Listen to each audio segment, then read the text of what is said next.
Hello, thank you for the introduction. First of all, we want to thank USC School of Architecture for this invitation, and especially Dean Milton Curry. We are honored to share with you our work and present to you the way we approach our projects. And most important, the way we build connections between architecture and the world at large. For the past 18 years, we lead an office of 15 people, dealing with a broad scope of architectural and urban projects, diverse in scale and program, with both public and private commissions.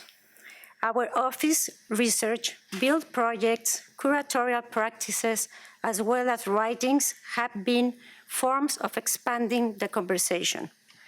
If there is a driving idea in our work, is a commitment to an architecture that connects the physical and the social, an understanding of architecture as both material practice and an intellectual and cultural aim with public resonance. Our approach to practicing architecture for the past 20 years has occupied a wide range of cultural, academic, professional spectrum, like teaching, curating, designing, and building have been ways to reimagining the everyday relationship of architecture within the world. This commitment to a multi-tiered mode of operating is not an accident, nor a provision situation. It is the one way we find of informing and expanding the range of both ideas of work. It is a way of critically thinking through the hand, but also creatively constructing with the mind. This is why we think the architecture is a medium that can be understood as a conversation among peers, but also one that constantly reimagines and expands into audiences. In this sense, we are very much interested in design process as a way to connect ideas to the built outcomes, to relate the physical with the social, to connect knowledge to the act of making. Tonight, more than present and describe our projects, we want to use them to talk about issues we care about in the world and the discipline of architecture. These issues are relevant in the decisions we make every day. They are not abstract preoccupations, but modes of deliberate action. Questions of open city, on equity and inclusion, of the life of building beyond architecture, of the unintended consequences of our design choices, of the relationship between visions, plans, urban designs, and buildings, of the way we imagine our work and the way it is perceived and appropriate. This is why we want to reflect on the city and the territory, on housing, on politics, on food, on our failures, but also on the way we have organized our practice. For us, it's not an alternative, but rather it seems a necessity. So Jose will continue with this. Thank you. Thanks, Adriana, for the fantastic intro. Thanks, Milton, and thanks everyone here at the USC community. It's really a pleasure to be here in LA and to share some of the work. As Saidee has said, we're not here to describe our work, but here to talk about certain issues that we think are relevant to the discipline of architecture today. I start with this image, which is Caravaggio's, our favorite painter, but it is Caravaggio's Narcissus. And if you remember the myth of Narcissus, Narcissus dies drowned by being self-absorbed in his own image. This for us is kind of a metaphor for the discipline of architecture. We have drowned ourselves so many times by reflecting, by only looking at our own reflection. What we sometimes forget is that Narcissus drowns because he doesn't hear the voice of echo. For echo is calling Narcissus, and Narcissus is so self-absorbed that he ends up drowning. If we end up not listening to the voices, to the other voices, to the world at large, and we only see architecture as a introspective, autonomous practice, we're bound to miss those other voices. For those of you who have seen this fantastic movie called Fitzcarraldo by Werner Herzog, this is about a fellow who wants to build an opera in the Amazon. And to build an opera in the Amazon, he's moving with this boat, which he has to, at some point, because of the water conditions and the rapids, he has to bring in the danger of the local, the indigenous communities. He has to bring the boat over the mountain and bring the boat in through another meander. This is also a metaphor for the practice of architecture. We're moving huge boats sometimes in these titanic endeavors without really understanding what it means as personal projects, but also as ways of engaging the world. And engaging the world is what Saidee and I have tried to do through our practice in the last almost 17 years. When we think of modes of engaging the world, and those of you who have read Andrea Wolf's fantastic biography of Alexander von Humboldt called The Invention of Nature, basically Andrea is saying that there's no person better suited to explain the challenges that we have in our time than the history of Alexander von Humboldt. A generalist, a German aristocrat who decided to travel for 6 years through the Americas and to use both science and art as ways to connect and render a world which was not considered as advanced, sophisticated, or reasonably useful for European civilization at the time. Like I said, for 6 years, Humboldt traveled through the Americas, and he spent over a year and a half in Mexico. But why Humboldt remains so important for us right now is that he produced some of the most fantastic representations of nature, of mountains, of geology. He wrote letters to the Viceroy. He published atlas and fantastic treatises such as Cosmos and Views of Nature, in which he was using the techniques that we are as architects use, drawings, representations, letters, diagrams, and describing a world, like I said, which was before him not rendered as relevant to knowledge in general. These are some of the sections. This is his atlas and his treatise and letters to the Viceroy and to the king. He was visiting mine shafts and developing new techniques of bringing out the silver in places like Pachuca and Guanajuato.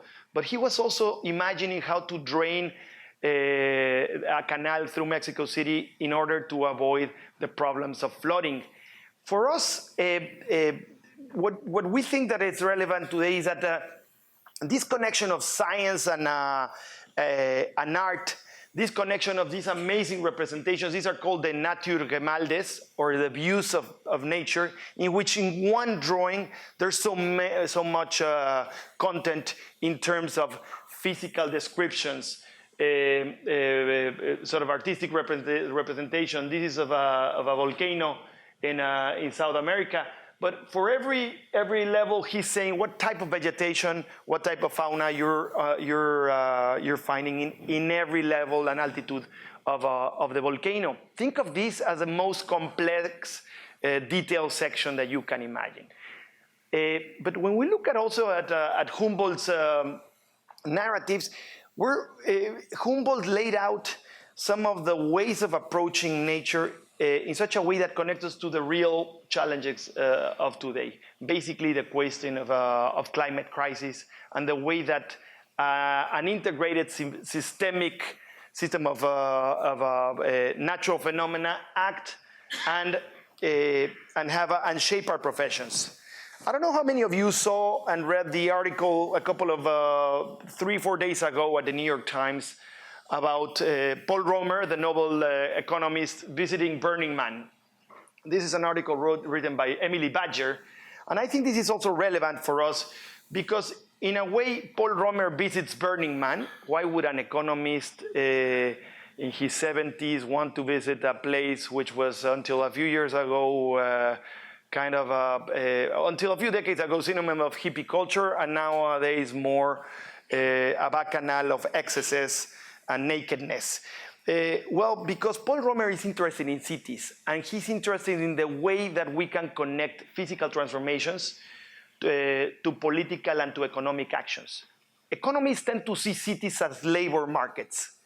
What surprised Romer is that how you could produce a city for 70,000 people in less than a week, put it up, make it work, and then disassemble it. And he thinks that there's lessons to be learned from Burning Man for the way we imagine, think, and produce cities. He has his own idea of doing charter cities. I will not get into that, but for us, we had 20 years ago, almost 22 years ago, we had a similar epiphany. When after a crisis in Mexico, economic crisis of 1997, we decided to go back to, in my case, to pursue a doctorate program at Harvard, and looking in particular at this phenomenon, which is Ciudad Nessa, the informal peripheries of Mexico City. In Ciudad Nessa, and those who saw the movie Roma, as you remember, is that there's a moment in which everything that tends to be in the margins of the profession of architecture and city planning, namely no architects, namely no planning, namely no authorities, suddenly you can produce a city which is incredibly successful. So this combination of anarchy and this combination of bottom-up processes and this combination of strange ways of understanding design suddenly 3 decades later become a city of 1.5 million people. So we were interested in, rather than thinking what could architecture bring to this city, how can we learn as architects from this phenomena? And what can we bring back to this, to the way we practice and imagine architecture? And one of them has to do with politics. Saidee mentions that we want to talk about certain issues that are really relevant at this moment in time in this particular geography. When we think of politics and architecture, city planning, we tend to think of people like Robert Moses, the power broker. This is even the representation in this fantastic photograph. It's you're talking about the most powerful guy in Manhattan, the guy who can make or break, the guy who can decide who gets to access the beaches and who gets to build the UN headquarters. And in the counterpoint to Moses, we have evidently Jane Jacobs.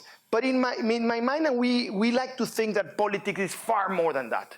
Politics shape territories, shape nations, and shape the relationship between nations. Whether it is through Twitter, through memes, through a particular way of understanding, or through some other forms of democratic processes that bring us to certain presidents. Our new president, who has been in power for less than 1 year, has selected to cancel the most important architectural project of the last 10 years, infrastructural project of the last 10 years, which is Norman Foster's and Fernando Romero's airport, built almost at 45% advance, and he completely scrapped the project. But he has decided also to build a new refinery in the middle of a mangrove, reinforcing the idea of the oil economy, and to build a 1,000-mile long train in the southeast through the natural jungle. So these questions, in a way, also have to do not only with politics in abstract, not the things that get us mad or that make us build an allegiance. I'm not here to question any kind of any person's politics about who you vote to or how you relate to, but I'm here to question the way that architecture and planning relates to those politics, to that understanding that architecture and urbanism are a way of doing politics, whether it is to reinforce democratic processes. So think, for example, that the Mayan train was approved by only 1% of the population through a very makeshift sort of consultation. But that also even other processes of deliberative democracy, such as consultation, such as city councils, such as those, were substituted by a ceremony in which the president asked Mother Earth for permission to build the train. Mother Earth asked, of course you can build the train. even in the context of resistance from indigenous communities. So infrastructure is always a loaded question. Architecture and urbanism is a loaded question. But these issues are not taken out in a laboratory or not with a distance of critical, let's call it a critical distance from the comfort of academia or from the comfort of our own practice. We think that these decisions are shaped because of our understanding of space, cities, territories, whether it is in the way we practice through the context of Mexico or Latin America, but even understanding that 8 out of 10 people in Mexico live in cities, communities of over 2,500 people. But this is also shaped in the way that mobility infrastructure, airports, ports, roads, or the way that population is related to particular clusters, or how this relates to income per capita, to industry, to migration to the US, unless we understand that those politics have spatial implications, we're bound to remain at the margins of a more productive engagement. And this is really a challenge. And I'm not thinking that everyone here in this room will venture into the realm of politics, but I think that unless we see this, that architecture and planning and landscape design is a tool to make better and improved and more evidence-based readings on sites, whether it's Mexico City or whether it is a country at large, again, we're bound to remain as accessories to the big discussions taking and shaping cities. We've been lucky enough to engage these conversations, some of them through work such as developing, along with ACOM and another set of offices, the local strategy for resilience of Mexico City. This means not only making the cartographies and understanding what are the strategies for development in a city which is prone to flooding and water shortages, which is prone to earthquakes, but also even to volcanic eruptions. How do we imagine processes in a place which has settled and built a city of 21 million inhabitants in the probably least suitable place to urbanize? We cannot move a city of 21 million. We need to imagine protocols of communicating. This is a technique that we have and we do as architects and planners. We make visible certain things and we make certain things invisible. But we also deal with larger master plans, whether it is a master plan for Cerro Norte in El Bajío in the city of León. This is a competition we won with Sasaki, in which a family owns 140 hectares, almost 300 acres, and to actually imagine a master plan that can serve not only as a technique for, let's call it, dividing a cake among members of the family, but to actually think of an integration between civic aspirations and capitalistic drives. This is really the challenges today of the city. And these are whether it is Hudson Yards in New York City or the redevelopment of downtown LA, or whether it is what's happening in Latin American cities, this intersection of capital and sometimes weak governmental power is driving our approach to cities. But sometimes architecture and planning also are tools to say, you know, I'd rather not, as Bartleby, in Melville's Bartleby, the character mentions. Sometimes architecture and plannings are the red button to say, maybe this is not the place to develop, where actually someone, a politician or a governor, wants to turn this into this 2,000 hectare site into the new Cancun of the Pacific. And when you actually look through all the analytics, economical, environmental, hydrological, you say this is not the place to do that. This is a place to imagine new regimes of a territorial occupation. This is about low density. This is about hydrological restoration.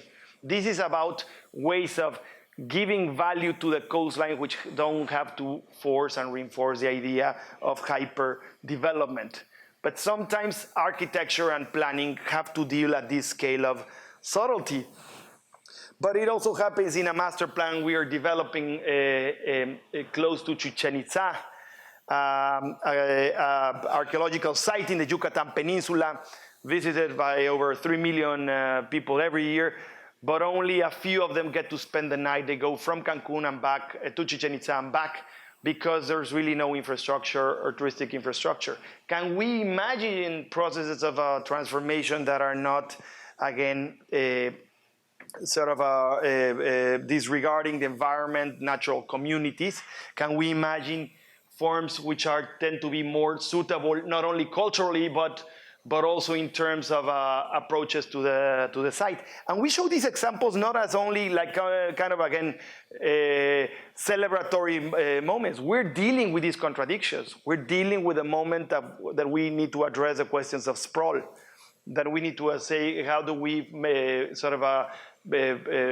negotiate the questions of greenfield development because of land property organization, but also dealing with more sustainable models of producing whether public space or density. And this is a conversation that we simultaneously have with authorities and planning boards, but also with the clients themselves. Very few times you'll find yourselves preaching to the choir, unless you're in architecture school and you only continue this endogamic role of agreeing on this kind of autonomic practice. Unless you have some pushback, then you are bound to kind of remain, again, at the margins. We've been fortunate enough to work with people like Alberto Calach, probably the most talented living Mexican architect today, in imagining, again, new forms of planning, this in case in the Baja Peninsula, close to Los Cabos, where this community of affordable housing could serve as a different model for producing sort of hyper development in a context of a tourist site. I mentioned the case of Nessa as our Burning Man moment, because one of the things we want to kind of lay out here is that when you focus on certain interests, and those interests can be personal, they can be academic or intellectual or cultural, and you end up talking about those and you end up working around those, suddenly reality catches you and someone says, you know something about this site. I gave so many conferences and lectures about Ciudad Nessa that suddenly someone at the audience said, you know, we have a necessity to do a project in Ciudad Nessa. This needs to be a bus rapid transit system, and we want you to help us work with that. And this is a system that now moves hundreds of thousands of people every day. And suddenly the academic problem of addressing an instant city becomes a real commission of building a massive system of public transportation. And you get to win certain battles and you get to lose other battles. But this puts us in a dynamic of really addressing two of the most important problems in terms of inequality. If we think that the two biggest problems in our time today are climate crisis and inequality, then we have to ask, what is architecture, what is planning, what is landscape design, what is urban design doing about those? What are we doing as professionals in addressing those? Again, are we waiting for someone to give us the protocols, the procedures, how to act? Are we just going to be sort of doing small transformations into our practices? Or can we take the lead and put ourselves before the question takes place? 5 years ago, we were fortunate enough to win the Audi Urban Future Award, an initiative, a global competition of international teams addressing the questions of urban mobility. And we won the competition not because we were the most technologically savvy, not because we were developing the most sophisticated app, but because we understood that it is through the mobility where we can produce either to increase or to decrease inequality. And that mobility is a social contract. And that people make choices in that social contract based on how much they spend, how comfortable they can be, how secure they can be, and how much time they get to their places of work. You, of course, live in LA, which is similar to Mexico. We've all come to assume that congestion and traffic at certain times becomes, if not a tolerable part of life, a necessity with which we live. If we actually make the effort to calculate what does it mean in terms of loss of quality of life, in loss of economic power, but even for the people who do not have the possibility to move in comfort, safety, and cheapness, this means that we are reproducing the inequality through the systems of mobility. And this is in the team of 50 people we had now a mobility division, 6 traffic engineers, urbanists, and other planners who are doing and engaging with projects of mobility, because like we said, this is where we can make a dent in making a better city. We've, in the past couple of years, we have been working on one of these projects, which is an intermodal hub. Intermodal hub is a place where you have at least 3 different systems of transportation. And this is a project of almost 100,000 square meters, roughly 1 million square feet of development, in which subway, buses, bikes, park and drive, as well as shopping, affordable rental housing, and office space and a hotel happen simultaneously. It is a project in the middle of Tacubaya, but a complex project that again addresses this idea, sometimes polemic, but sometimes the only mechanisms of changing the city in which we're working. Private development in the top of for the towers, the shopping center, and the offices, and on the lower part we have two levels of a bus station. So think of something between a traditional bus station with development on top and with a subway connecting below. So what can you do when you are approaching these projects? And again, cynicism aside, at the end of the day, this is somewhere in between a gallery, a commercial gallery with a bus station. How can we begin to address questions of inclusion, as Saidee was saying earlier? How can we address questions of not forcing people to go through the retail as most travel experience make you do, but produce forms of equity even in these private decisions. At the top of the building, there's 2 towers which have close to 700 units of affordable housing. Half of it would be affordable, half of it would be market housing. Similar projects, and we'll talk a little bit later about collaborations, and we were talking with Milton earlier about the La Brea Pits, because this is a project that we were engaged a few years back with shop architects from New York City. I think that Greg is lecturing sometimes later during the semester, but for us this is called the asphalt plant. If it's not necessarily a tar pit, it's as close as it gets, somewhere in between a quarry and the place where all the asphalt for Mexico City was manufactured. And yet, when one has to imagine what are the processes for planning such a site, the first question we cited is how do we ask the people? How do we imagine a process in which through degrees, which by the way are not even regulated, but that we need to imagine them through participatory processes and engaging the community, we find a way of thinking of development in a non-orthodox way. And this means the first thing is to move an industry that's happening in the middle of a community. Second is actually to care about what are the concerns. The 2 biggest concerns for the community had to do with public space and with water. What if we can imagine protocols of planning in which rather than building up, we gain green space? What if we can say that 70% of a site is preserved open as the most important park for this part of Mexico City?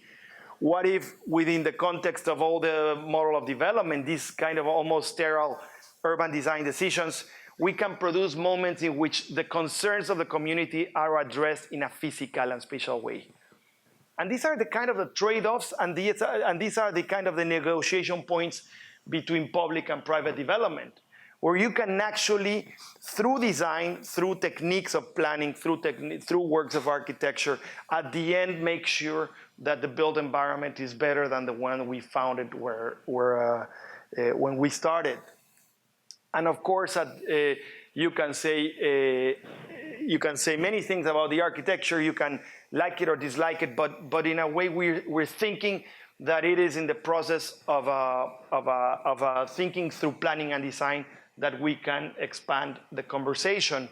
We've been lucky enough to even take this to a larger scale. We're now working with the government of the state of Yucatan in Southeast Mexico and helping them develop their territorial strategy. So this is thinking not at the level of the city, not at the level of the region, but also at the level of the state. And sometimes it's actually how you communicate about the impacts you make. What are the actions? What are the visions? What are the plan? How do we frame and structure this without pigeonholing and understand transversality in projects? How do we communicate the impacts, or as Saidee was saying, the unintended consequences of our actions? And how does it relate to the world of finance, of politics, of even term limits? How do we make sure that our strategic axis of development really make a dent so that when a governor decides to act, he balances what's hard to implement over a long term, but he also has low-hanging fruits that can produce, again, this relationship between politics and planning. And this, in a way, is also dealing, if we think that at the city level, we produce forms of inequity, at the state level, we can either reinforce those forms of inequity by concentrating everything on the large cities, or we can do kind of a more democratic distribution of investment, of opportunities, of housing, of infrastructure. Okay. Here it comes, the boring part again. Now, I will say that working with big territories is a big issue. I mean, you need to be sure that what you are proposing and you are doing, it makes sense. I mean, it can affect too many people, and there's a lot of responsibility just to take into account that every single decision you make it like with the right decisions. So for us, it's very moving to be working in this size of project. Next one is the research and fellowships. During this time, we have been fortunate to be recipients of the Mexican National Endowment for the Arts Fellowship offered by the Secretary of Culture. These fellowships support with a small stipend a design or research work to develop over 3 years. In 2012, I was only the second woman to receive the grant over 23 years. Both had received the fellowship for 2 times. Jose, once with a project about the peripheric landscapes, and another one on his project of food, cooking, and city. This project pursues, connects, and informs curiosity with our professional concerns that allow us to think and investigate through the everyday practice. Sorry. For us, these projects are an excuse to deepen our engagement in contemporary issues of the city, understand them better, and to incorporate this research and ideas into our everyday practice. This first project I received a grant was called Norm and Exception, and it had to do with the way the architectural practice is limited, constructed, and regulated by norms and codes that are neither neutral nor objective. Beyond architectural principles and forms of operation, legal norms and its transgressions are central to the shape that architecture takes. From zoning to parking regulations, from standards and minimum dimensions to structural regulations, we seem to take for granted how dominant these forces are. As George Canguilhem has written in his book, The Norm and the Pathological, the exception is not the opposite of normal, because the exception becomes the normal. This project, through the production of the dictionary, an atlas, and a manual, investigate the way in which norms and their exceptions in Mexico City have shaped and built environments, and how we can claim control in their production and transformation. The second project could be considered a continuation of the previous one. It's called The City and Its Forms. The project investigates and speculates on the different forms of city growth and the transformation as a process in which social, economic, and land ownership forces become the real drivers of the city form. By looking at the processes of urbanization, subdivision, and buildings working in 9 different geographies, both central zones and peripheral ones on Mexico City, I attempt to understand the different protocols and regimes that shape the growth of the city. Similar to the norm and the exception, by understanding the procedures aspects of these regimes, we are better suited to propose alternative models. In a way, what these projects of modes of research have told us is that unless we claim control again about these forces, which are again at the peripheries of our professions, again, we are only bound to be, let's say, the decorators of life. And we are, our practice has, in a way, seemed to take control. If you don't like the norms, let's understand them better than the guy writing them. If we don't like the exceptions, let's imagine more productive exceptions. If we think that urban formats, we know it is problematic, why don't we understand what's driving them, whether social, economic, or political effects? And this is taken back to the work. And in particular, work on housing. We've been fortunate enough over the last 7 years, we have finished over 2,000 units of affordable housing. And affordability and housing is probably the biggest challenge of our times in cities today. If we look at this article from The Economist last week, the piece argues that not independent from the protests in Hong Kong, but actually at the core, is a question of how Hong Kong has become unaffordable. Not only the most unaffordable place in the planet, but actually how this is becoming like a moment of a litmus test for addressing the problems of affordability.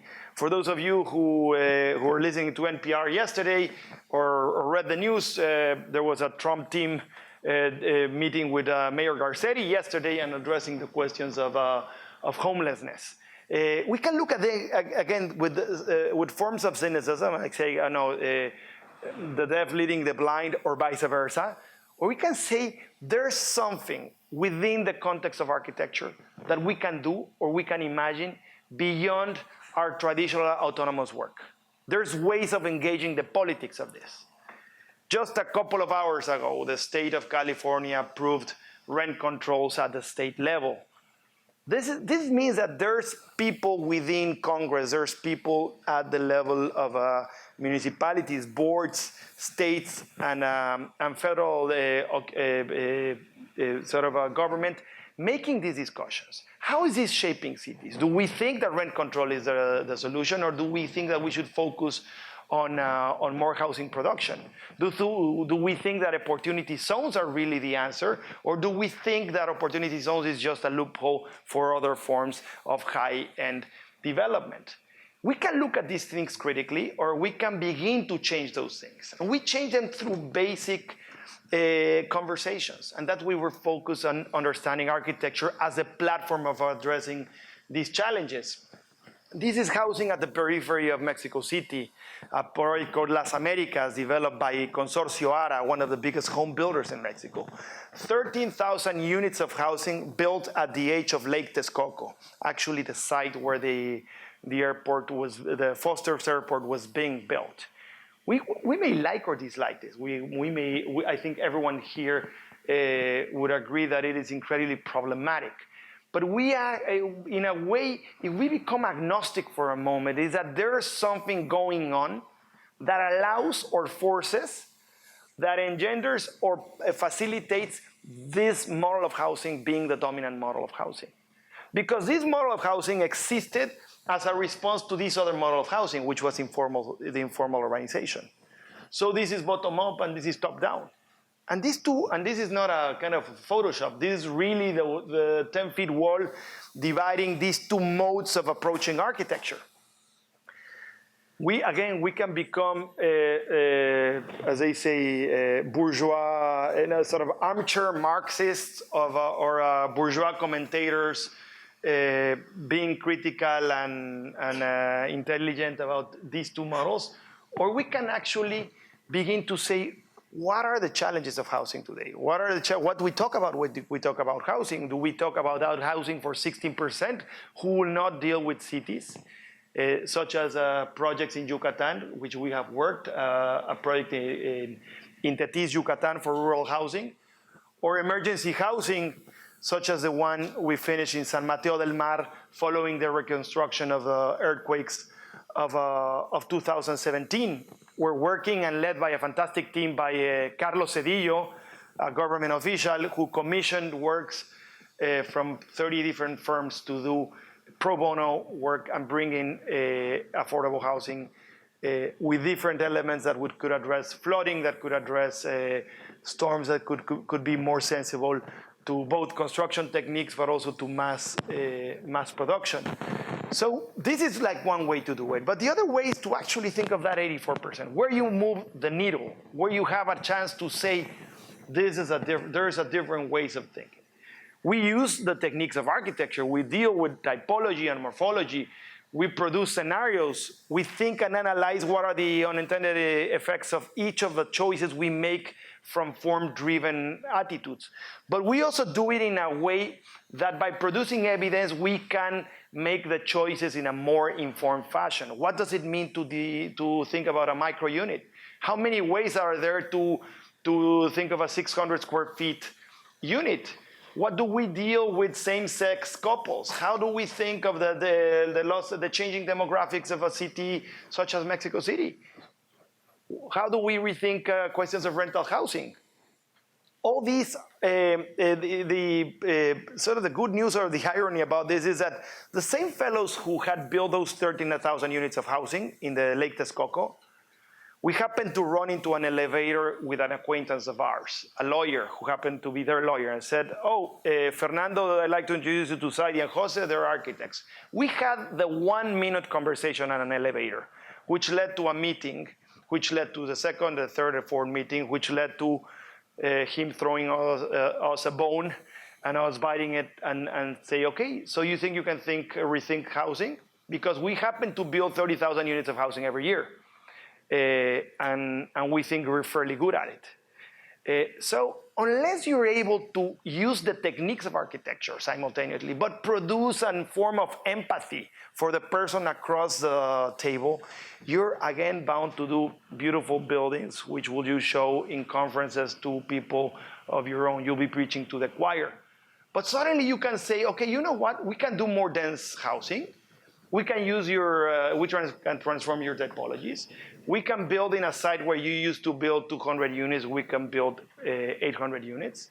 We can requalify open space and bring in all the cars that used to be parked on the ground floor to a semi-sunken parking lot. We can give you the possibilities to reimagine diversity. We can think of ways of addressing strange site configurations or even land acquisitions. We can think of flexibility, of ways of thinking housing, which is simultaneously addressing sort of local notions such as context integration, but also questions of privacy, security, even ways of making sure everyone can look at their kid playing on a private courtyard. We can win certain battles, such as now on the third project, we finally convinced the developer to invest on the quality of open space. If you look back to this was our first project, and they even put the grading for ventilation here because they did not want to invest here. But suddenly when they were doing their data and analyzing who had purchased, who had not purchased, the most important asset for the people buying this was supposed to be developed in 6 phases. The first phase sold so quickly that they decided to build the other 5 at one time. There was a person, a saleswoman, who was selling 30 of these units a month. So one person selling 1 unit amount. She was making more than the architects just in commissions. And by the way, these are 60 square meter units that started selling at $40,000, which is, let's say, the high end of low-income affordable housing in Mexico. But when you get to select your battles, you suddenly say, okay, you know, let's not get into the argument of whether this is, of whether this is better. Let's think for the next project, and let's think of a relationship between. Let's think of the work at large and not at the individual building, and that's where we think there's a learning curve for them and for us, but also for the more educated. I think I lost this. Yeah, those 2,000 units of affordable housing gave us again a sort of confidence, but also a track record to address new problems. Projects in Guadalajara where the problems are different. So underneath this street called Paseo Alcalde is the third subway line in the city.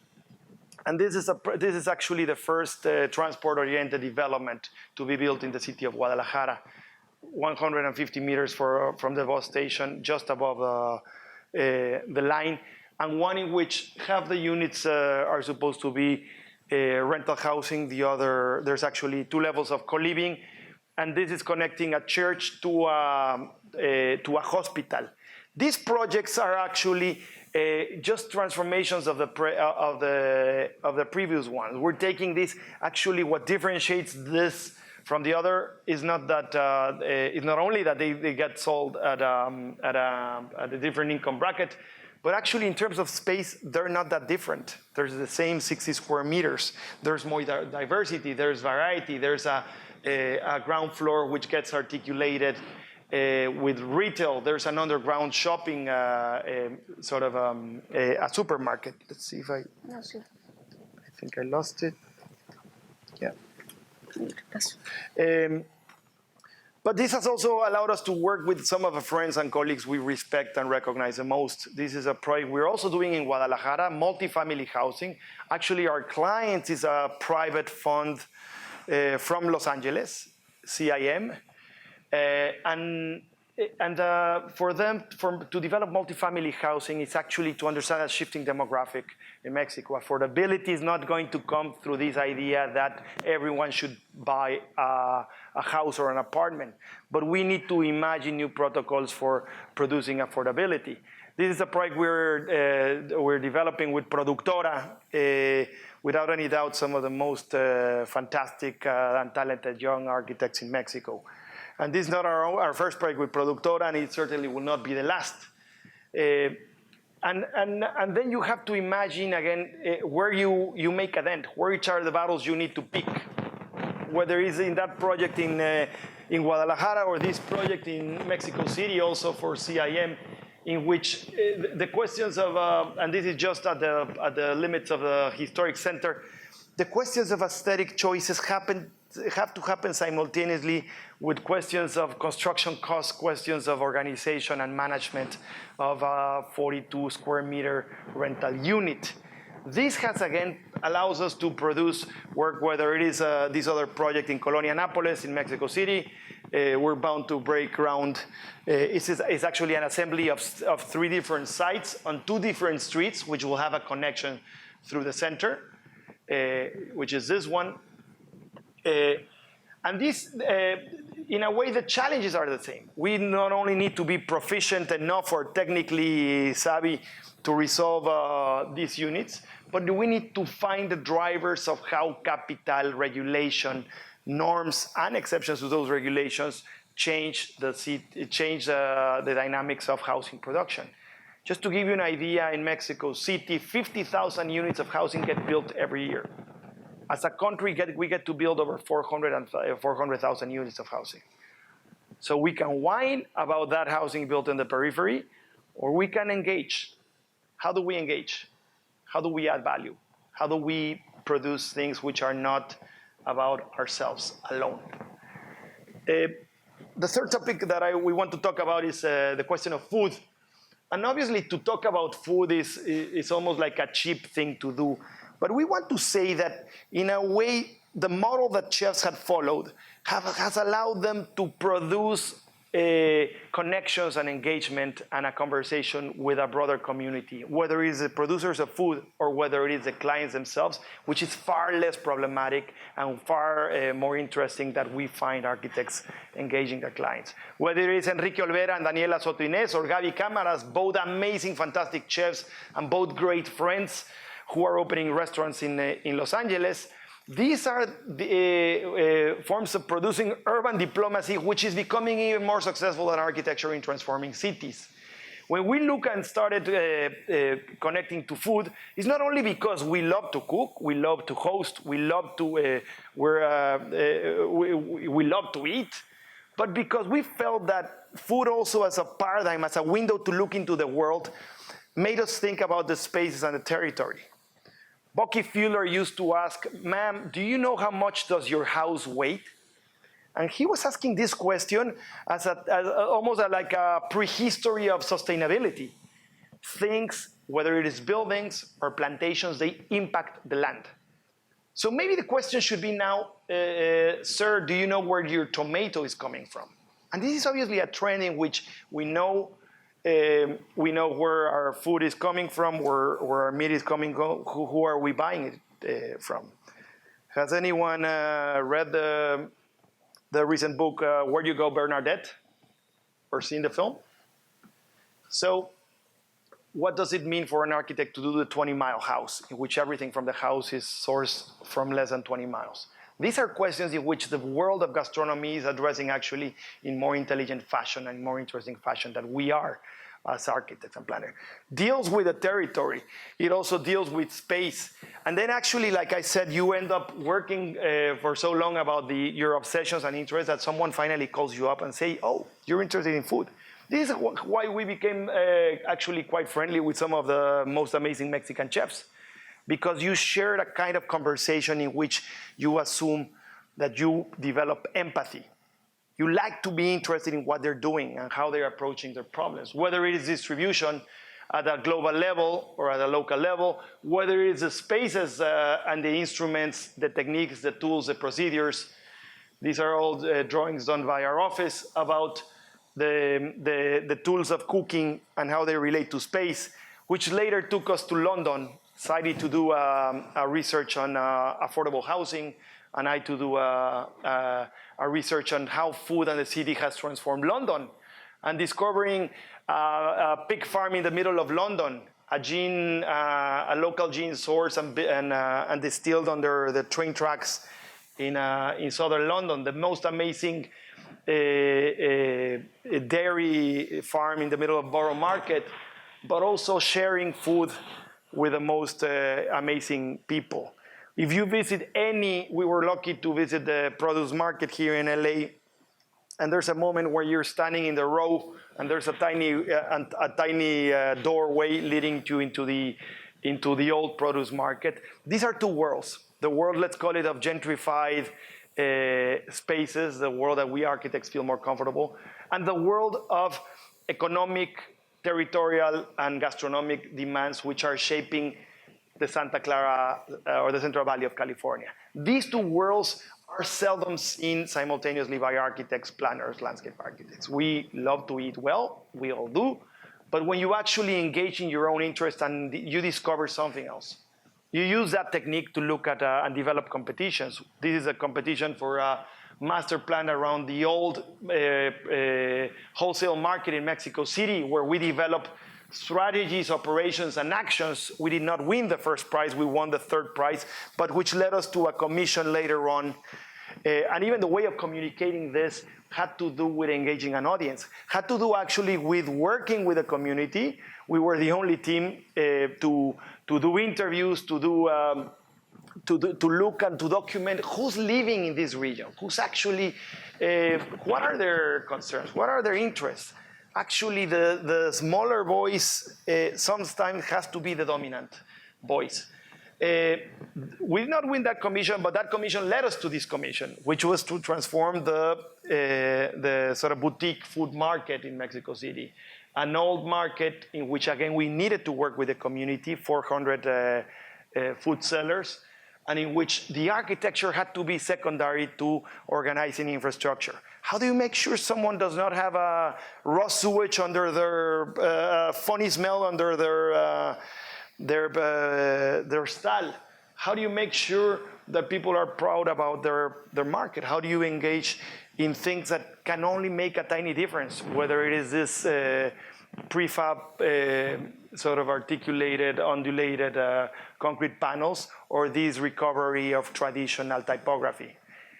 And later on, this takes us to Quintonil, when the chef, after listening me to give a talk about food and the city, he says, we established a good friendship. His restaurant is ranked number 17 by the San Pellegrino list in the world. And he has a tiny restaurant in which he asked us to do a small intervention, just to organize the entrance and then to shape a courtyard in a different way. He has been climbing in the status. We have stalled, unfortunately. But which takes us to our office.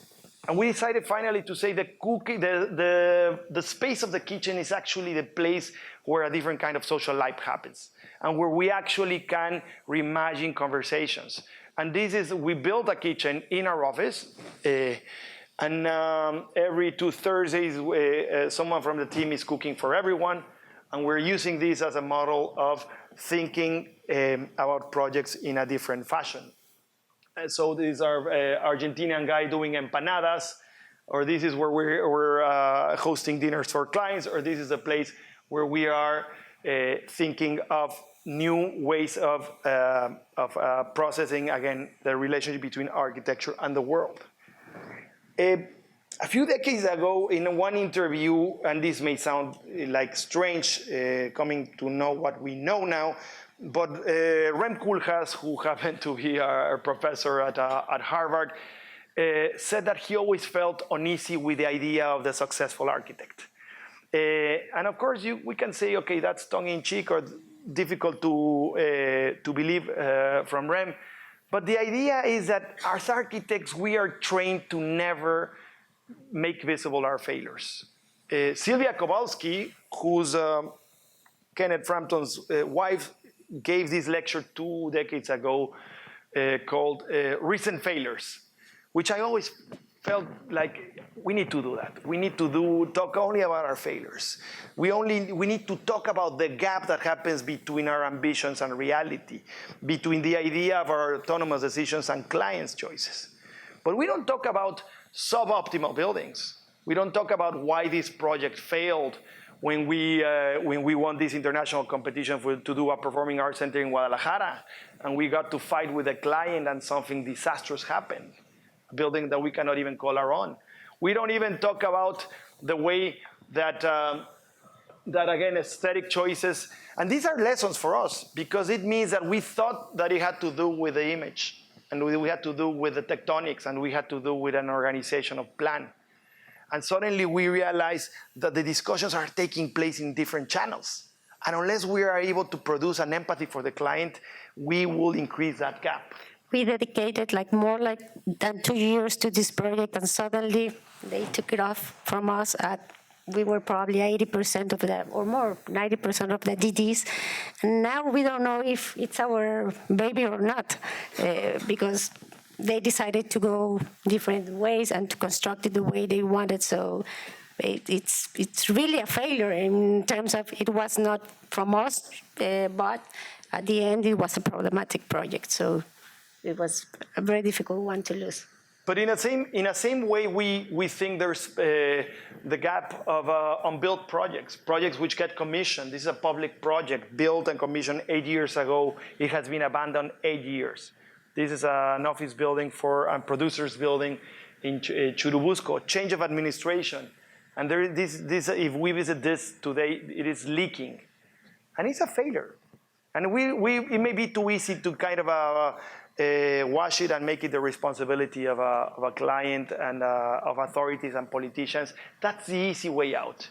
Unless we understand that we are never neutral about those, we are not going to learn from our mistakes.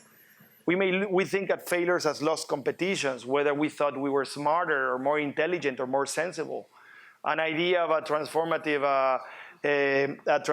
approach to a project, or what we called our Newman moments. It's always difficult to talk to an audience in which the cultural reference is from TV from 20 years ago. But if you remember Jerry Seinfeld always getting that sense of jealousy with Newman, that Newman moment in which we work so hard on a thing and then someone else kind of ventures in and captures that. And this has happened. We were working on a public park in Mexico City. We took it all the way, all the presentations to authorities, to stakeholders. We were doing pro bono work. We took this project all self-initiated to the presentation to the mayor. And then when the mayor decides to say, fantastic, this is a great idea, let's call Mario Shernan to do the project. And then someone really captures this sense of drive. But again, at the end of the day, we're happier that a project gets built rather than the fact that we lost our project. In this kind of Newman moments of eternal grudges, this is also very Larry David. We should have used the Larry David, which is more relevant. These grudges are really very problematic for the discipline of architecture, and they're very useful. They're not very useful in allowing us to think more strategically. And that's why we think and we like Brian Eno, Uber producer, innovator, thinker, who with Peter Smith a few decades ago designed this, what he called the oblique strategies out to get out of problematics in creative processes.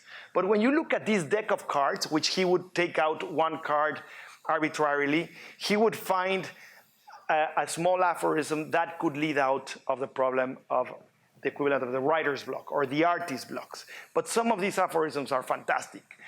Make more mistakes faster. Let's not wait for big mistakes. Let's not wait for the 10-year mistake.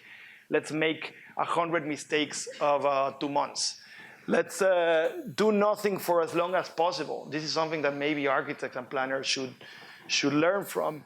Emphasize difference. Is it finished? Use unqualified people. Let's not fool ourselves with this idea of expertise. Listen to the quiet voice. Ask your body. This for us is also a thing of internalizing the failures and taking them to the next step. And sometimes you find a moment of eureka, whether a lost competition in which you were the only one doing something which was not asked for in a different site, so a double whammy. Suddenly you turn into a kind of a cause célèbre and you make it your own project. You look at this and you find this problematic. It's unsolicited work. And this is Chapultepec Park, in which an artery of 75 meters cut through the park. And we said the obvious thing that has happened in many cities from Dallas to Madrid, which is why don't we turn this into a park? And why don't we cover the inner circuit, and why don't we do the small techniques that can allow us to recover this 40,000 square meters of green space? But actually, the idea, which is you could say, okay, of course, this is obvious. The big idea is not there. What has actually taken us all the way to the mayor, to the new mayor of Mexico City, and all his ministers who now know about this, is that we worked on all the things that have less to do with architecture. We worked on the things of protocols of financing.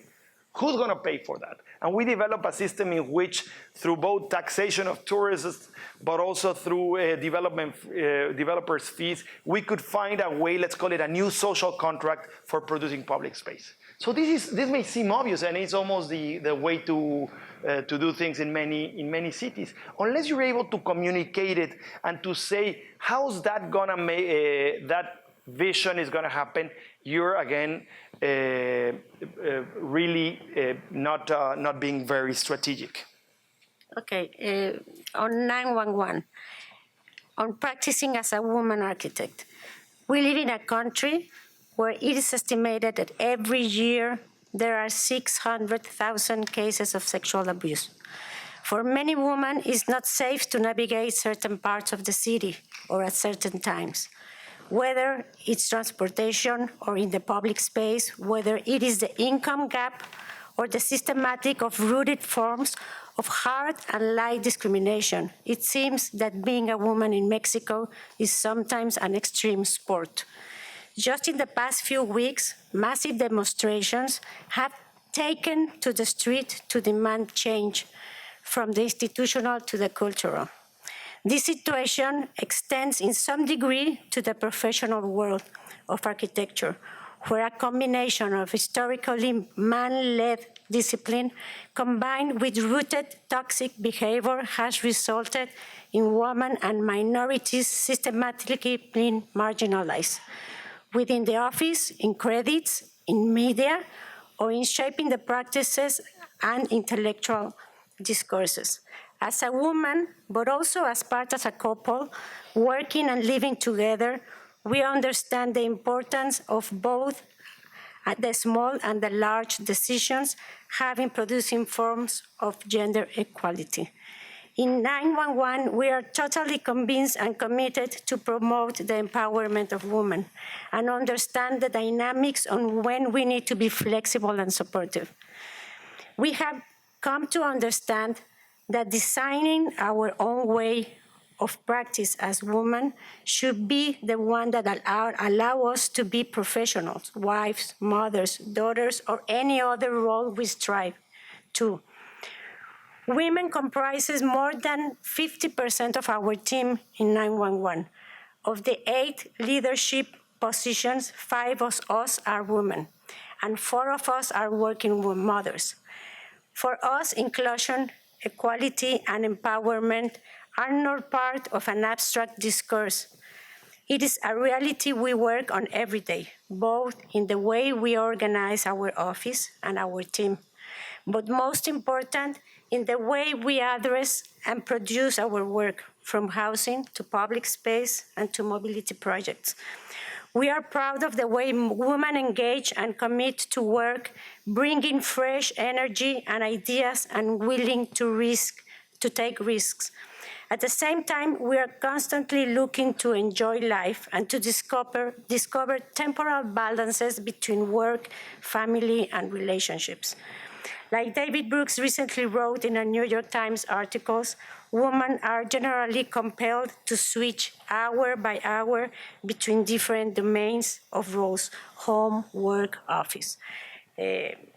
So, I mean, we really feel that the office is we try it to be a wonderful environment for women, and we really try to push and do the most we can, because we can really make a big difference if we really think that we need to compete not with the men. We need to compete with us in a way to find our own field where we find and we feel where we can really do what we really want. We want to work, we want to have children, we want to have. So we really are looking for women. Feel free to have this space in our office at least. And this relates not only to it relates both to the work itself, but the way that the work is organized. We tend to give less credit, up until a year and a half ago, the role that schools, the role that offices have in this shaping and this reinforcement or this demolition of these stereotypes. It is not a minor question, and in the context of a school, it is one that begs continuously to reimagine these relationships. It's not only a question about gender, it's a question about minorities and the way that the culture of practicing makes it a toxic environment.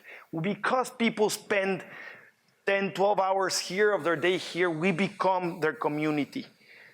Unless we imagine, again, the reports, hence the kitchen, but also hence the ways of producing, hence the ways of collaborating together. Richard Sennett, who happens to be not only the people who are your heroes and suddenly become your friends, who has written this fantastic book on called Together, the Rituals, Pleasures, and Politics of Collaboration. Cooperation. We've been fortunate enough to collaborate with some of the most talented people, both in Mexico and elsewhere. And I think that idea is one in which the sort of the dominant model of a single authorship, of single absolute narcissistic impulse needs to be put in crisis. This relates to the forms of marginalization and to the ways that we have produced critical sort of toxic attitudes, whether it's a Spanish Cultural Center that we did with Javier Sanchez, or whether the Centro Cultural Elena Garro we did with Fernanda Canales, the Casa Club Cabo Norte with Héctor Esraue, or the Azteca Pavilion with Nacho Cadena.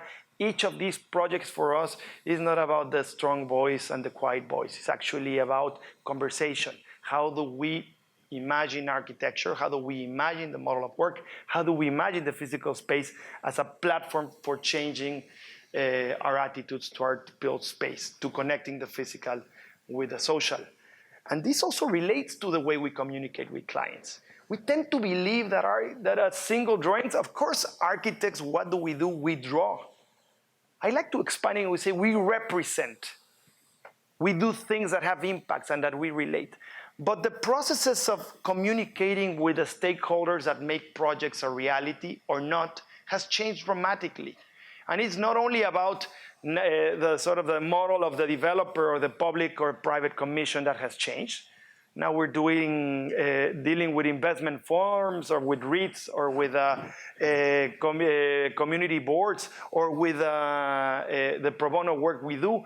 We need to find and redevelop the protocols of drawing, representing, or modeling architecture. And this is something that we are working and reimagining. We're doing books more than we are doing models in some cases. We're doing things that maybe existed in a different kind of discipline earlier on. But we're also thinking that unless we build sort of a human capital, we're bound to be forget about competitive, we become less interesting. Last year, we decided to implement, and following up on Humboldt's idea that the journey illustrates that the journey is probably the most architectural and design-oriented technique, we decided to implement a travel fellowship at 911, in which every employee was allowed to participate and do a proposal. And in the act of doing a proposal, we invited an independent jury, Miquel Adrià from Arquine, Frida Escobedo, and Emmanuel Ramirez from MMX. We did an external jury, and they selected two winners. One of our employees got to travel to China. The other one got to travel to Seattle and Vancouver. But the idea to put 20-year-olds or fairly young people and expose them to the act of making an argument becomes, which is actually what you do here in school, connected and produce a sort of attractive enough sort of award that makes it easy. These are some of the things we need to share and produce as office. This is actually an act of producing architecture for us. I'd like to end with one anecdote and two or three quick slides. This is, by the way, I'm the one on the left, the one with hair. And the guy in the center is Philip Johnson. And when we were studying at Harvard, we used to take these field trips wherever we could to watch, to do, and to visit as much architecture as we could. And this is something that I strongly encourage you to do. The journey is probably the most important way of learning from architecture. The second one has to do with transgression. So we come into the glass house in New Canaan, and rather than stop at the front door, we literally go down with our car and go all the way down until some security guard starts telling us to move out. We start moving out of the pavilion, a Gehry-like pavilion that Philip Johnson was building at the time. He comes out and he invites us to join him in visiting the pavilion. And we spent 25 minutes with Philip Johnson. By the way, this was like 8 o'clock in the morning on a Saturday. We were already picturing ourselves having breakfast with Philip Johnson in the glass house. This was our fantasy. When after this visit and this conversation where we were from, 20 minutes of conversation, he told us, well, nice of you to come. And we said, Mr. Johnson, do you think we could visit your house? And he said, no, I'm very jealous of my privacy, and I don't like sort of unannounced visitors to come into my house, which was understandable. And then we kind of like one last effort and said, do you mind if we walk around the property? And he said something which I have sort of printed in my brain, which is, if I allow you into my property, it's the equivalent of allowing you into my house, and I wouldn't like that. For us, this idea of the perfect, most amazing modern house, which becomes the excuse for a lack of hospitality, is something in which, in spite of all the merits that, and we were a bunch of 24, 25-year-old kids bumping into a house of an 80-something famous architect. But we thought that unless architecture imagines itself as being something more than just an inhospitable glass box, we are failed to succeed in engaging bigger audiences. We may may preach to the choir and cater to our own audiences. But this is actually where, from the world of gastronomy, we can have other lessons. Danny Meyer, owner of a Union Square Hospitality Group, including Shake Shack, in this fantastic book, which I strongly encourage you to read, Setting the Table, he talks about the virtues of hospitality. And hospitality has two etymologies. One of them, which is Greek, which has to do with love for the stranger. And the second one, which is Latin, has to do with hospitare, which is to host. Maybe, and the limits here in architecture is that we have not been hospitable enough, and we've not been good enough host. And that's why Saidee was saying, quoting earlier David Brooks, in which this editorial a couple of weeks ago, do you have to be jerk to be great, is really at the core of any creative practices. Unless, and the point that David Brooks is trying to make through readings he made during the summer, is that we are far more than we are as professionals. Unless we live more pluralistic, interconnected lives, and unless we find the time to do our ballet lessons or to eat with friends, we will live monadic lives. And monadic lives are unfulfilled lives. And this is where maybe we end up with.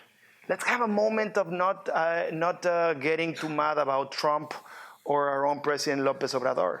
Let's do what David Byrne is doing, establishing a new webpage, Reasons to be Cheerful, in which he's sharing things that are changing the world in a positive way. Let's find those moments of action, including some of them which have to do with cities, by the way. Someone's co-opting, and by the way, David Byrne is like a they don't come more creative than him in many respects. But this is our lessons for architects and for planners and landscape designers alike. Again, a little bit too dated, but Don Draper, Ubermensch, and probably Fallen Idol. In one of the episodes, he says, if you don't like what they're talking about, change the conversation. And I think that we have the power to change conversations. We have the power. Ironically, he's telling that his client who wants to demolish Penn Station. But we have ways of changing the conversation. We have ways of expanding the conversation, and we have ways of producing new audiences. But we also have to get beyond this idea of the macho, toxic, corporate, sort of a single-driven, alcohol-obsessed leader. We have to find other role models. And we have to find moments like the dude to say, the fuck with that. And it's about the rock, and it's about the Kahlua, and it's about bowling, and it's about friends. So if there's a lesson here, is the way we expand the conversation is the way we connect with the world at large. And this is something of the few things that Saidee and I have been trying to do in 911. Thank you.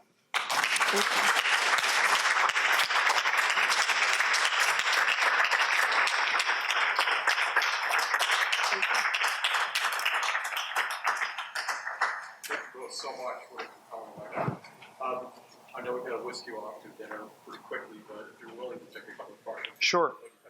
Maybe I can kind of kick some off. At the beginning, we were talking, and I was like, wow, you're 60, so cool now in your office. And you're like, yeah, we want corporate. So I can imagine the kind of the challenges and detriments of scaling and scale. And I wonder if you could talk about, like, in a more do-like way, the benefits of scale and quantity in practice, and what that's kind of enabled you to work on. Or maybe you couldn't as a small boutique, but we're talking about an incredible kind of range of specializations, and I think I would imagine would lend all kinds of new resources to tap into in terms of research. So maybe you can comment on that. I think one way has to do with sort of letting go of the, let's call it control freakness, the idea that we should and it's useful to control. The control freak model, one could say that has been productive for some years, decades, centuries, but it is one that is actually has two unintended consequences. One which is, I think, incredibly negative, which is when you try to control everything, you're not allowing for someone smarter, more talented, more intelligent, more sensible than you to bring in ideas to the table. And the second biggest challenge is the question of scalability. So, I mean, let's call it the Glenn Murcotts, the Shigeru Bans of this world are limited in a way, and their personal choices of keeping an office of a certain size in order to be able to control every single aspect. Not that we feel that it is better or not, we just feel that in our mode of engaging the world, we are more sort of attracted by these larger questions which required more comprehensive teams. And that's where really the notion of how women organize themselves in a multi-pluralistic approach is not a minor thing. I mean, it's not an accident that 65% of our leadership positions are women. So I think it's giving up control and then assuming, and I think that Saidee's experience at Sasaki was crucial. It's interesting, the Moneo-Sasaki combination, because one is, let's call it the most sort of boutique approach to practicing architecture. No computers even in the mid-90s. But within Sasaki, I think there were, and because we have been collaborating with Sasaki and even with what we called even the dark forces such as ACOM. We joke with our friends where from ACOM is like they're the Darth Vader of architecture.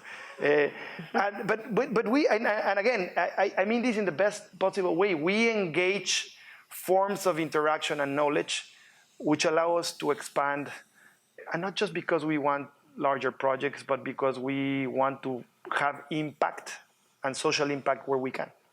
And also it has to do with the name of the office. I mean, we didn't talk about why 911, and it was just a very casual way of naming because it was the address of the building we were working on.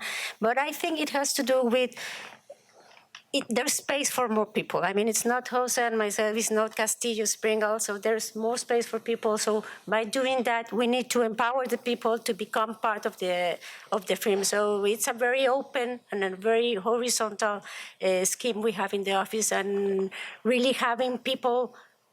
I was talking about the 8 positions, and it's amazing to have and to be confident in others in the way they can share and they can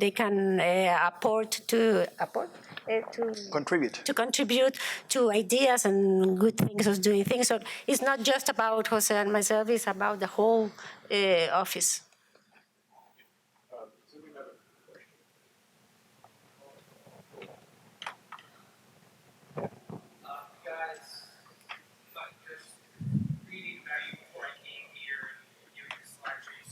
Very well traveled, very cosmopolitan. What I find fascinating about your work is that it has led you back to Mexico City and you see all tour in Mexico. What's the driving force behind that? That's like keeping you so proud. We'd love to do work in LA, by the way.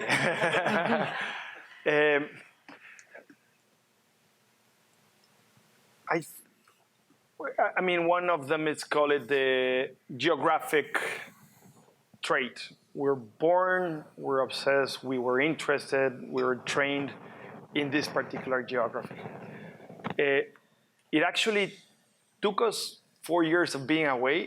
I always make the joke that for 3 years I kind of read every single possible book on Mexico City when doing my doctorate before returning and having what Saidee called this connection between knowledge and action. I mean,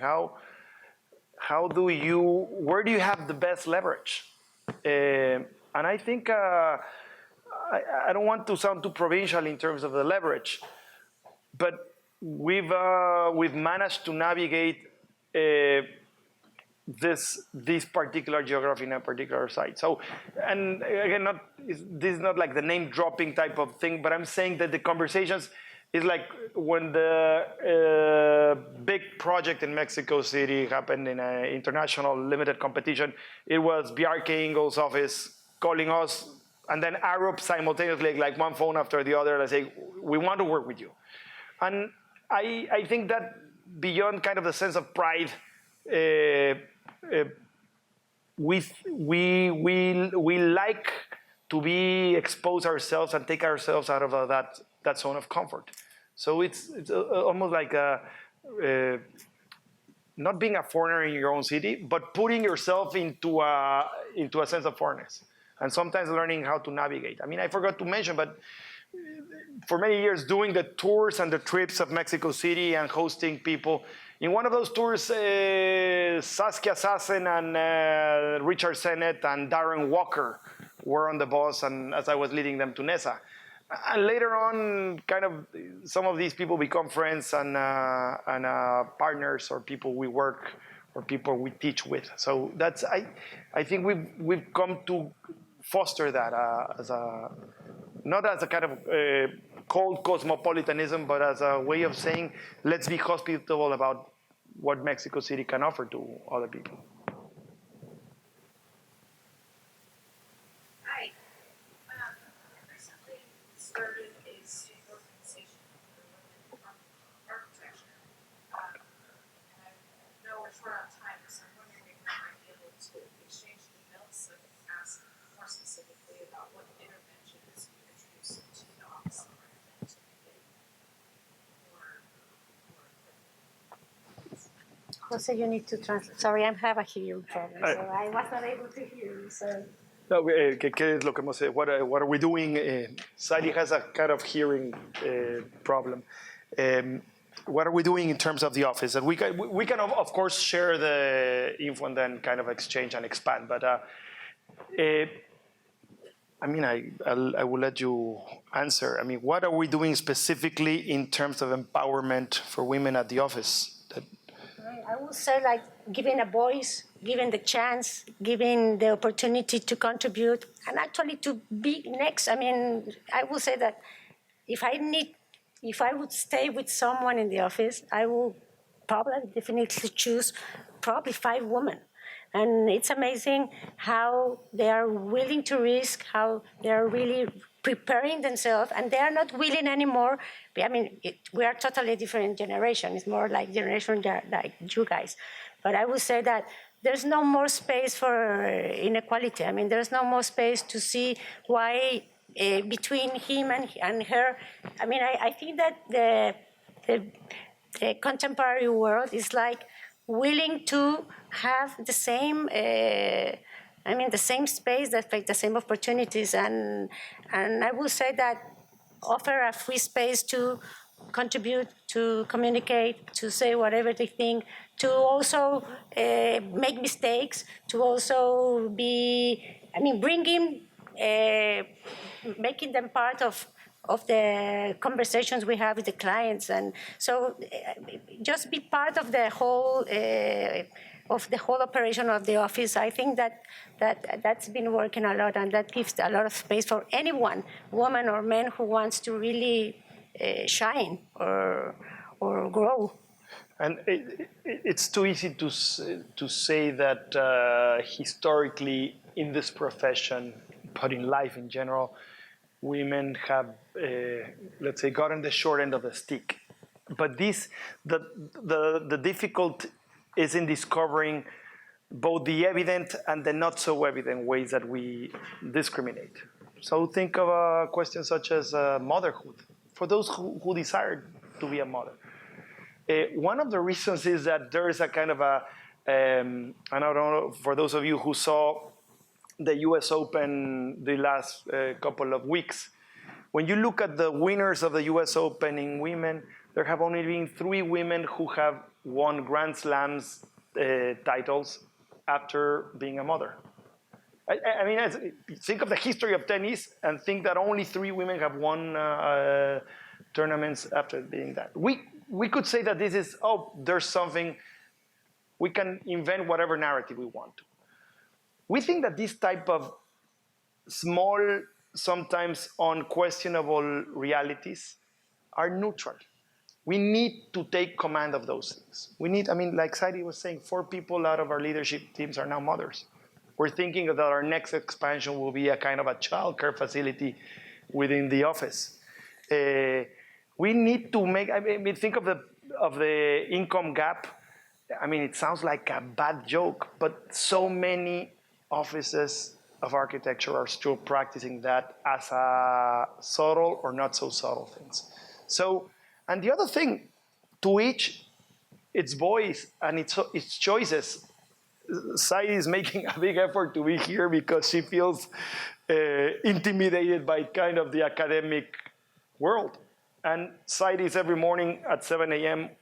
working her ass off in AutoCAD, drawing until 10 p.m. while I'm talking. So, but you think what it really makes a difference, like being a couple and understanding the needs we need as men, as a woman, as a family. I mean, if we understand that we need to be flexible and we need to be much more open to our everyday life. I mean, I understand we have a mom that really has to go running to pick their child. I will understand that because I was there and I'm still there. But also, he understands that because there are his children as well. So every time I have to run out, I will say, Jose has not, what he will say, you should not go. I mean, I need to go. There is a question. So I believe that being a couple working together, I think it really makes a difference. We engage, we know the needs, we know all our daily needs as a family, as a couple. So as much as women, we need to improve in that. We also need the other part. We also need the ones who are also engaged and who are willing to risk as women do. So I think we need both sides, and we need an understanding of men and women. It's not just one side. I think it's the whole package.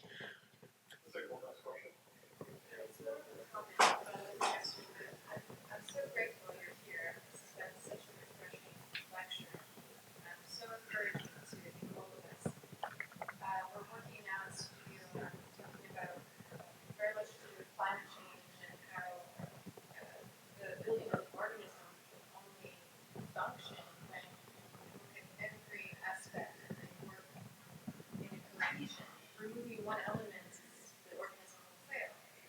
And it's really amazing because thus far, I've really rarely ever heard of architecture firms talking about this organism, not just in how they build the environment, but building it first within their office, and to set that example. And as a mother who's in school right now, it's incredibly challenging to balance. And I've experienced, at least personally, just a lot of shame kind of going through, like, how much do I cover it up? How much is it real? Can it be real? And it's that's just a personal anecdote, but it's really great to hear what you're saying, and I'm so appreciative of it. As well, my first job out of school, when I was in my 20s, was working for Danny Meyer, so I do appreciate your references. And it's great to learn how to place a seat at the table, and I so appreciate what you're doing. Thank you. No, thank you. Thank you both so much. Yeah. Oh, thank you.